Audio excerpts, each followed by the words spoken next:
Class 12 তোমাদের আমি P block element 15 নম্বর শ্রেণী অর্থাৎ নিকটোজেন মৌল সম্পর্কে আগে ভিডিও করে বলেছি, ব্যাখ্যা করেছি। আজকে তোমাদের আধুনিক পর্যায় সূত্রে পি ব্লকেরই 16 নম্বর শ্রেণী অর্থাৎ চ্যালকোজেন পরিবার। এই চ্যালকোজেন মৌল আমরা পি ব্লককে আমরা 6টা শ্রেণীতে ভাগ করি: 13, 14, 15, 16, 17, 18। এই যে 16 নম্বর শ্রেণী, এখানে যে মৌলগুলো আছে সেগুলো হচ্ছে oxygen, sulphur, selenium, tellurium, polonium. এই সমস্ত মৌলগুলোর প্রথম মৌলটি হচ্ছে অক্সিজেন। সেই জন্য আমরা 16 নম্বর শ্রেণীকে অক্সিজেন পরিবার বলি। এটা নিয়েই তোমাদের আমি আজকে বিশেষ আলোচনা করব।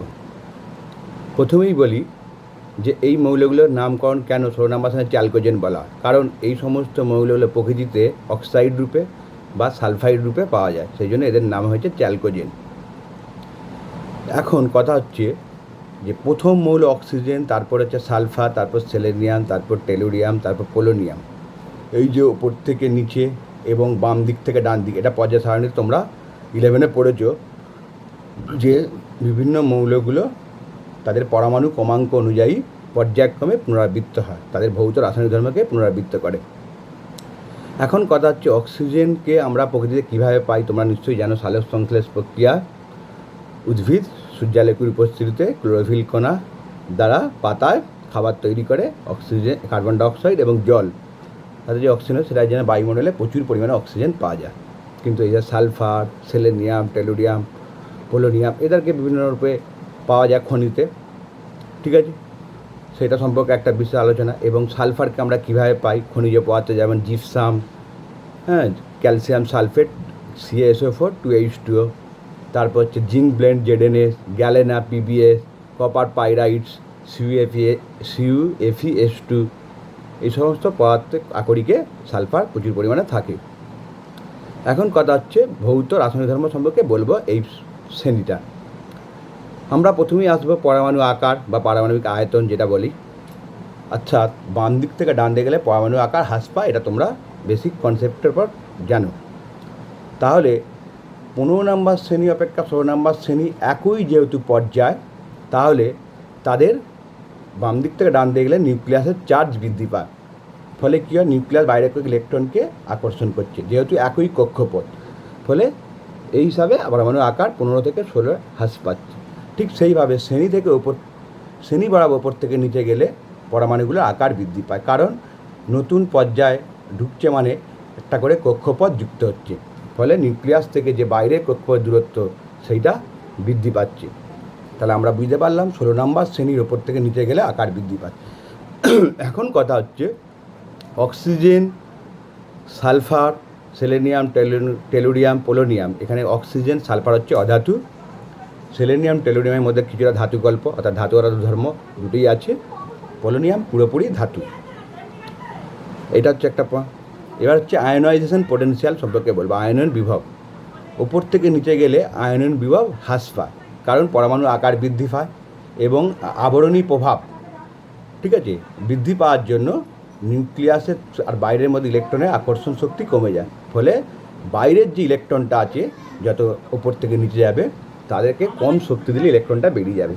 ফলে এক আধান বিশিষ্ট সহজেই যে কোনো ধনাত্মক আধানে পরিণত হয়, সেই জন্যে এর আয়নিক বিভব হ্রাস পায়, ঠিক আছে? এটা একটা কথা। এবার আমরা অক্সিজেনকে প্রকৃতিতে গ্যাসীয় রূপে পাই, কারণ অক্সিজেনের সঙ্গে অক্সিজেন দ্বিবন্ধন। এটা কীভাবে হয়, একটা সিগমা একটা পাই, এই যে পাই বন্ধনটা অক্সিজেনের সঙ্গে একটা অক্সিজেন পিপাই অভিলেপন। এই অভিলেপনের কারণটা কি, এদের সমশক্তি সম্পন্ন কক্ষ আকার একই হয়, এদের মধ্যে অভিলেপনটা ভালো হয়। ফলে অক্সিজেনের পিপাই পাই বন্ধন আর একটা সিগমা বন্ধনের জন্য অক্সিজেন অণু মৌলিক অণুরূপে থাকে, এবং এই মৌলিক অণু পার্শ্ববর্তী মৌলিক অণুর সঙ্গে আকার ছোট হয়। ভান্ডারওয়াল ফোর্স, অর্থাৎ যেটাকে উইক ভান্ডারওয়াল ফোর্স, দুর্বল ভান্ডারওয়াল বল ক্রিয়া করার জন্য অক্সিজেনটা গ্যাসীয় রূপে পাওয়া যায়। কিন্তু সালফার, সেলেনিয়াম, টেলুরিয়াম, পোলোনিয়াম একে তরল বা কঠিন অবস্থা পাওয়া যায়। সালফার যেহেতু আকারে বড় অক্সিজেন অপেক্ষা, সেই জন্য এদের মধ্যে কী হচ্ছে, অষ্ট পরমাণু হিসাবে এরা বলয়াকৃতি কুঞ্চিত যৌগ তৈরি করে, যেমন S8, Ag8, সেলেনিয়াম 8, অষ্ট পরমাণু, পোলোনিয়াম 8, এরকম T8, এরকম যৌগগুলো অস্তিত্ব আছে। এর একটা পয়েন্ট। এবার হচ্ছে রূপভেদ। এই যে আমরা দেখছি 16 নম্বর শ্রেণীতে oxygen, sulphur, selenium, tellurium, polonium এদের রূপভেদ অর্থাৎ বহুর বা ধর্ম দেখা যায়। অক্সিজেনকে আমরা দুরূপে পাই, অক্সিজেন আর ওজোন, এটা হচ্ছে পারস্পরিক রূপভেদ। সালফারকে আমরা আলফা সালফার, যেটাকে আমরা রম্বিক সালফার, আর একটা হচ্ছে বিটা সালফার, যেটাকে আমরা মনোক্লিনিক সালফার, এরকম রূপে পাই। ঠিক সেইভাবে আমরা সেলেনিয়াম, টেলুরিয়াম, পোলোনিয়াম এদেরকেও বিভিন্ন রকম রূপভেদে আমরা প্রকৃতিতে পাই। এটা একটা ব্যাখ্যা হলো। এবার আসছি আলোক সংবেদনশীলতা ধর্ম। ঠিক আছে, এটা হচ্ছে সেলেনিয়াম আর টেলুরিয়ামের ক্ষেত্রে প্রযোজ্য। সেলেনিয়াম আর টেলুরিয়াম এদের মধ্যে দুর্বল ধাতব বন্ধন করার জন্য এদের মধ্যে যে ধাতব বন্ধন আছে তাদের উপর আলো পড়লে এই বন্ধনটা ভেঙে গিয়ে বাইরের যে ইলেকট্রনটা সেটা মুক্ত ইলেকট্রন রূপে গায়ে, অর্থাৎ সেই ধাতুটার গায়ে বা সেই মৌলটার গায়ে জমা বাঁধে। ফলে কী হচ্ছে, কম আলোকের প্রভাবে এরা আলোক সংবেদনশীল হয়ে তড়িৎ পরিবহন করে। সেই জন্য এরা হচ্ছে আলোক সংবেদনশীল মৌল। এটা খুব কোশ্চেন ইম্পর্টেন্ট পড়ে, সেলেনিয়াম, টেলুরিয়াম, এটা তোমরা জানলে। এবার আসছি সেলেনিয়াম, টেলুরিয়াম, পোলোনিয়াম খুব বিষাক্ত পদার্থ।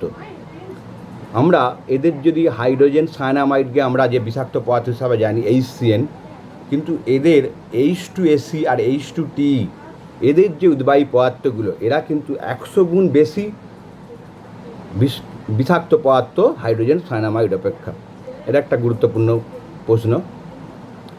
এবার আসছি আমরা বিভিন্ন এই যে অক্সিজেন, সালফার তাদের যে যৌগ তৈরি করে, তাদের যে প্রাকৃতিক উপায় ধর্মগুলো, ভৌত রাসায়নিক ধর্মগুলো, সেগুলো সম্পর্কে তাদের বেসিক কনসেপ্টগুলো দেবো।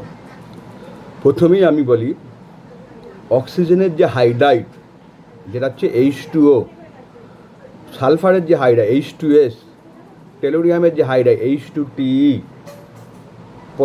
তারপর সেলেনিয়াম H2AC, পোলোনিয়াম H2PO, এদের যে হাইড্রাইডের প্রকৃতি তার মধ্যে আমরা H2O-কে তরল হিসাবে পাই, কিন্তু H2S গ্যাস বাকি পদার্থগুলো কঠিন বা তরল হিসাবেও থাকতে পারে।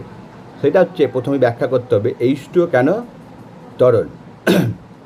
এখানে আমরা দেখতে পাচ্ছি অক্সিজেন, সালফার, সেলেনিয়াম, টেলুরিয়াম যত ওপর থেকে নিচে যাচ্ছে তড়িৎ ধনাত্মকতা বৃদ্ধি পাচ্ছে, অর্থাৎ পজিটিভ ক্যারেক্টারটা বৃদ্ধি পাচ্ছে। যে জন্য যেমন ধাতব ধর্ম বৃদ্ধি পাচ্ছে, তাহলে অক্সিজেন যেটা আমরা প্রথমেই শ্রেণীর ওপরে আছে সবচেয়ে, যেটাকে অক্সিজেন পরিবার বলি, সেটা হচ্ছে হাই ইলেকট্রোনেগেটিভ মৌল। ফলে এই যে হাইড্রোজেনের সঙ্গে অক্সিজেনের বন্ধনটা H2O-তে আছে, দুটো অক্সিজেন, একটা অক্সিজেনের সঙ্গে দুটো হাইড্রোজেন বন্ধন আছে, মানে হাইড্রোজেনের সঙ্গে দুটো বন্ধন করে আছে। ফলে এদের মধ্যে কী হচ্ছে, পার্শ্ববর্তী H2 অণুর সঙ্গে ইন্টারমলিকিউলার H বন্ড আন্তঃ আণবিক হাইড্রোজেন বন্ধনের দ্বারা সংগঠিত হয়ে যাচ্ছে। অর্থাৎ জলের ক্ষেত্রে আন্তঃ আণবিক হাইড্রোজেন বন্ড, যেটাকে বলা ইন্টারমলিকুলার H বন্ড গঠিত হচ্ছে, সেই জন্য জল হচ্ছে তরল। কিন্তু H2S, H2AC, H2T এদের ক্ষেত্রে হাইড্রোজেন বন্ধন ক্রিয়া করে না, ফলে এরা তরল বা কঠিন রূপে থাকে। এবার আসছি আম্লিক ক্যারেক্টার। ঠিক আছে, এটা কটা খুব ইম্পর্টেন্ট প্রশ্ন।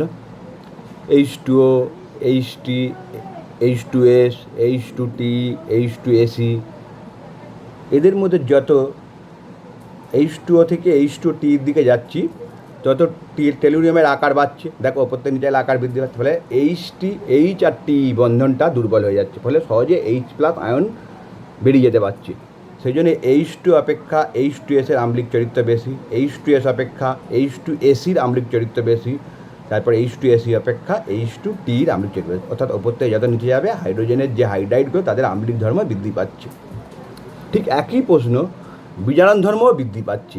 দেখো সহজেই হাইড্রোজেন প্রতিস্থাপন করছে, তাহলে আমরা হাইড্রোজেনই তো আমরা জানি বিজারণ ধর্ম হিসাবে কাজ করে, সেই জন্য আমরা H2O, H2S, H2AC, H2T এদের বিজারণ ধর্ম আস্তে আস্তে বৃদ্ধি পাচ্ছে। এবার একটা কোশ্চেন, আমরা 15 নম্বর শ্রেণী আর 16 নম্বর শ্রেণীর মধ্যে একটা তুলনা করব, যেটাকে আয়নাইজেশন পোটেনশিয়াল হিসাবে, খুব একটা ইম্পর্টেন্ট প্রশ্ন। সেটা হচ্ছে 16 নম্বর শ্রেণীর মৌলগুলির প্রথম ionisation potential, first ionisation potential 15 নম্বর শ্রেণীর আয়নাইজেশন পোটেনশিয়াল অপেক্ষা কম হয়। এর কারণ কী? কিন্তু 16 নম্বর শ্রেণীর দ্বিতীয় আয়নাইজেশন পোটেনশিয়াল 15 নম্বর শ্রেণীর মৌলগুলোর দ্বিতীয় আয়নাইজেশন পোটেনশিয়াল অপেক্ষা খুবই বেশি। এর ব্যাখ্যাটা কী? 15 নম্বর শ্রেণীর ইলেকট্রন বিন্যাস NH2 NP3, আর 16 নম্বর শ্রেণীর বাইরের ইলেকট্রন NH2 NP4। অর্থাৎ ইলেকট্রন বিন্যাস NH2 NP4 মানে NP4-এ পিয়ের যে 3টে অরবিটাল আছে, সেখানে প্রথমে 2টো তারপরে একটা। তাহলে এই দুটো ইলেকট্রন থেকে একটা ইলেকট্রন সহজে বেরিয়ে যেতে পারে, ফলে তারা অর্ধপূর্ণ ইলেকট্রন বিন্যাস লাভ করবে। যদি একটা বেরিয়ে যায় তখন NP3 হয়ে যাবে।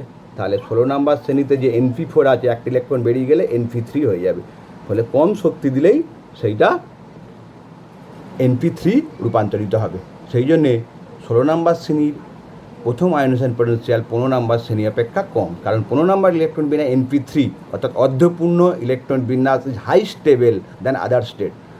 ঠিক আছে, দেন আমি বলছি দ্বিতীয় ইলেকট্রন বিন্যাস, তখন ক্যাটায়নের ক্যারেক্টারটা গুরুত্বপূর্ণ হয়ে যাচ্ছে। দেখো, তখন প্রথম যখন 16 নম্বর শ্রেণীর মৌলে একটা ইলেকট্রন বেরিয়ে গিয়ে NP3 হয়ে গেল, তখন সেটা অর্ধপূর্ণ হয়ে গেল, অর্থাৎ তখন একটা এক চার্জ বিশিষ্ট ক্যাটায়নে পরিণত হলো 16 নম্বর শ্রেণীর মৌলগুলো। তারপরে যদি আরেকটা ইলেকট্রন দেওয়া, তাহলে প্রচুর শক্তি লাগবে, দেন সেকেন্ড আয়নাইজেশনের পোটেনশিয়াল ইজ হাই হয়ে গেল 16 নম্বর শ্রেণীর মৌলগুলো। এটা একটা গুরুত্বপূর্ণ প্রশ্ন। ঠিক আছে, এবার আসছি আমরা, তাহলে বিজারণ ধর্ম বলে দিলাম, আম্লিক চরিত্র বলে দিলাম।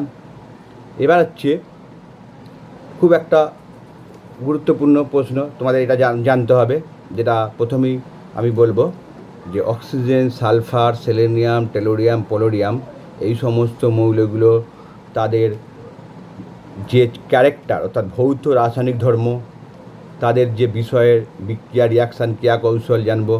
হ্যাঁ, এবার আসছি আমি তাদের অক্সিজেনের জারণ সংখ্যা নিয়ে আমি বলবো, ঋণাত্মক জারণ সংখ্যা আর ধনাত্মক জারণ সংখ্যা। আমরা বেসিক্যালি জানি অক্সিজেনের জারণ সংখ্যা -2, কিন্তু অক্সিজেনের জারণ সংখ্যা কখনো কখনো ধনাত্মক হয় যৌগ ভিত্তিতে, +1 +2 রূপে পাওয়া যায়। অক্সিজেনের দুটো ফ্লুরাইড কম্পাউন্ড হয়, O2F2 আর OF2। এখানে O2F2-তে ও এর মাথায় যেহেতু F2, তাহলে -1 2, আর এটা হচ্ছে অক্সিজেনটা বার করতে চাইছি, তাহলে এখানে কী হচ্ছে +2 রূপে পাওয়া যাচ্ছে। আর OF2-তে +1 জারণ সংখ্যা, তাহলে ধনাত্মক জারণ বিশিষ্ট মৌল। কিন্তু আমরা দেখছি অক্সিজেন তড়িৎঋণাত্মক হয়, বেশিরভাগই -2 হওয়া উচিত। তাহলে এখানে অক্সিজেনের যে দুটো অক্সাইড হচ্ছে O2F2 আর OF2। এখানে আরেকটা প্রশ্ন, OF2 অক্সিজেনের ফ্লুরাইড না ফ্লুরিনের অক্সিজেন? এটা একটা খুব ভালো প্রশ্ন। দেখো, OF2 অক্সিজেনের ধনাত্মক ক্যারেক্টারটা ফ্লুরিন, অক্সিজেন আর ফ্লুরিন যেহেতু দুটোই তড়িৎঋণাত্মক মৌল, কিন্তু তুলনা করলে অক্সিজেনের ধনাত্মকতা ফ্লুরিন অপেক্ষা বেশি, ফলে এখানে অক্সিজেনকে মুখ্য হিসাবে ধরা হচ্ছে, সেই জন্য অক্সিজেনের ফ্লুরাইড যৌগ বলা হচ্ছে। এটা একটা খুব ভালো মাথায় রাখবে তোমরা। এবার আসছি -2 জারণ বিশিষ্ট যৌগ। তোমরা -2 জারণ বিশিষ্ট যৌগ থেকে নর্মাল অক্সাইড হিসাবে তোমরা বেশিরভাগই জানো। হ্যাঁ, Na2O, CaO, MgO, এরা হচ্ছে নর্মাল অক্সাইড। ঠিক আছে, হাইড্রোজেন পারঅক্সাইড যৌগ, খুব ইম্পর্টেন্ট প্রশ্ন, যেখানে অক্সিজেনের জারণ সংখ্যা -1, যেখানে O-O, এই যে পারঅক্সাইড বন্ধন, এটাকে বলে পারক্সি বন্ধন, এখানে দুটো অক্সিজেনই -1 জারণ রূপে আছে। এরকম উদাহরণ barium peroxide BaO2, sodium peroxide Na2O2, hydrogen peroxide H2O2। ঠিক আছে, এবার আসছে সুপার অক্সাইড, যেখানে অক্সিজেনের জারণ সংখ্যা হচ্ছে -1 KO2। ঠিক আছে, আরেকটা আছে সাব অক্সাইড। সাব অক্সাইড উদাহরণটা মনে C3O2। ঠিক আছে, এগুলো N2O, এরা হচ্ছে সাব অক্সাইড, যেখানে অক্সিজেনের, এরা হচ্ছে অ্যাকচুয়ালি পলি অক্সাইড। তাহলে নর্মাল অক্সাইড হচ্ছে এমনি অক্সিজেনের জারণ সংখ্যা বিশিষ্ট -2, বাকিগুলো অক্সিজেনের জারণ সংখ্যা -2 হিসাবে না থেকে যখন অক্সিজেনের পরিমাণটা বৃদ্ধি পাচ্ছে, সেই হিসাবে 3 প্রকার অক্সাইড তোমরা বললাম। কী কী? একটা হচ্ছে হাইড্রোজেন পারঅক্সাইড, একটা হচ্ছে সুপার অক্সাইড, একটা হচ্ছে সাব অক্সাইড। এখান থেকে খুব ভালো কোশ্চেন আসবে, তোমরা একটু মাথায় রাখবে।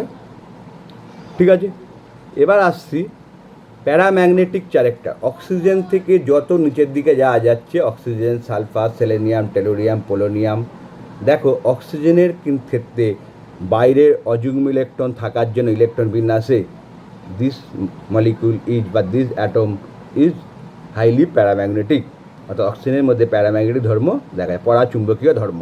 কিন্তু নিচের দিকে মৌলগুলো অযুগ্ম ইলেকট্রন না থাকা, এরা চিরচুম্বকীয় অর্থাৎ ডায়াম্যাগনেটিক ক্যারেক্টার দেখান। এটা একটা খুব গুরুত্বপূর্ণ প্রশ্ন। ঠিক আছে, এবার তোমাদের সমস্ত জিনিসগুলো বলার পর আমরা এর পরের বিষয়টা হচ্ছে সমস্ত মৌল, তাদের সমস্ত যৌগ, oxygen, sulphur, selenium, tellurium, polonium, তাদের হাইড্রো অক্সাইড সমূহ যৌগগুলো জানবো। হ্যাঁ, যেমন সালফারের হাইড্রো H2SO4 বা H2SO3, ঠিক আছে। তারপর হচ্ছে সেলেনিয়ামের ক্ষেত্রে H2SeO6, এরকম যে অ্যাসিডযুক্ত যৌগগুলো জানবো, তাদের আম্লিক চরিত্র সম্পর্কে জানবো। এবার হচ্ছে একটা বেসিক, যে জারণ সংখ্যা বৃদ্ধি পেলে আমরা তাদের আম্লিক চরিত্র বৃদ্ধি পায়, এটা আমরা 11-এ পড়েছি, ঠিক আছে। যেমন নাইট্রোজেনের বিভিন্ন অক্সাইড N2O, তাহলে এখানে অক্সাইড সমূহ যৌগ নাইট্রোজেনের N2O, NO2, N2O3, N2O4, N2O5। এদের দেখো নাইট্রোজেনের ক্ষেত্রে কী হচ্ছে, জারণ সংখ্যা বাঁ দিক থেকে যত যাচ্ছে ডান দিকে বৃদ্ধি পাচ্ছে নাইট্রোজেনের মাথা। হ্যাঁ, সেই জন্য এদের ক্ষেত্রে আম্লিক চরিত্র বৃদ্ধি পাচ্ছে, ঠিক আছে। আচ্ছা, এই জিনিসটার ওপর বেসিক করে তোমরা যেটা বুঝতে পারলে। এবার আমরা আসছি oxygen, sulphur, selenium, tellurium, polonium, এদের ক্লোরাইড, ফ্লুরাইড, বোমাইড, আয়োডাইড যৌগগুলোর অস্তিত্ব। অক্সিজেনের ক্ষেত্রে একমাত্র ফ্লুরাইড কম্পাউন্ড পাওয়া যায়, তাহলে O2F2, OF2 বলেছি। সালফারের ক্ষেত্রে ফ্লুরাইড কম্পাউন্ড SF4, SF6 পাওয়া যায়, ক্লোরিনও পাওয়া যায়, H2Cl2, HCl2, আর হচ্ছে SbR2 বা H2Br2 পাওয়া যায়। সেলেনিয়ামের ক্ষেত্রে ফ্লুরাইড কম্পাউন্ডার অস্তিত্ব খুব কম, ক্লোরাইড পাওয়া যায়, ACCl2, বোমাইডও পাওয়া যায়। আর টেলুরিয়ামের ক্ষেত্রে সমস্ত কম্পাউন্ড পাওয়া যায়, TF6, তারপর TeCl2, তারপর হচ্ছে TeCl4, TeI4, এই সমস্ত হ্যালাইড কম্পাউন্ডগুলো টেলুরিয়ামের ক্ষেত্রে পাওয়া যায়। পোলোনিয়ামের ক্ষেত্রে প্রথমটা পাওয়া যায় না, কিন্তু ক্লোরাইড, বোমাইড, আয়োডাইড পাওয়া যায়, ঠিক আছে। তাহলে তোমাদেরকে আমি আধুনিক পর্যায় সূত্রটাকে বারবার গুরুত্ব দিয়ে বলতে চাইছি যে এই পি ব্লক তোমাদের পড়ার সময় এই কনসেপ্টগুলো মাথায় রাখবে। 11-এর পিরিয়ডিক টেবিল চ্যাপ্টারটা সামনে রেখে তোমরা প্রতিটা এস ব্লক, বাঁদিকে ডান দিকে পি ব্লক, মাঝে ডি ব্লক, আর নিচে আছে এফ ব্লক, ঠিক আছে। অর্থাৎ পরে তোমাদের নেক্সট এই পি ব্লকের পর ডি অ্যান্ড এফ ব্লক, তখন তোমাকে এফ ব্লকের সম্পর্কে ধারণা করতে গেলে আধুনিক পর্যায়ে ছুটে চলে যেতে হবে, আবার ডি ব্লক সম্পর্কে আলোচনা করতে গেলে ডি ব্লক সম্পর্কে জানতে হবে। তাহলে এই চ্যাপ্টার মূল বিষয়টা কিন্তু আবার বলে দিচ্ছি বারবার, তোমাদের আধুনিক পর্যায় সূত্র এবং পিরিয়ডিক টেবিলটা খুব ভালো করে জানবে, তাহলেই দেখবে এখান থেকে যে সমস্ত কোশ্চেন আসছে নিজেরাই তোমরা উপলব্ধি করে নিজের মনের ভাষায় লিখতে পারবে, ঠিক আছে। এতটুকুই, আশা করি তোমরা ভালো আছো।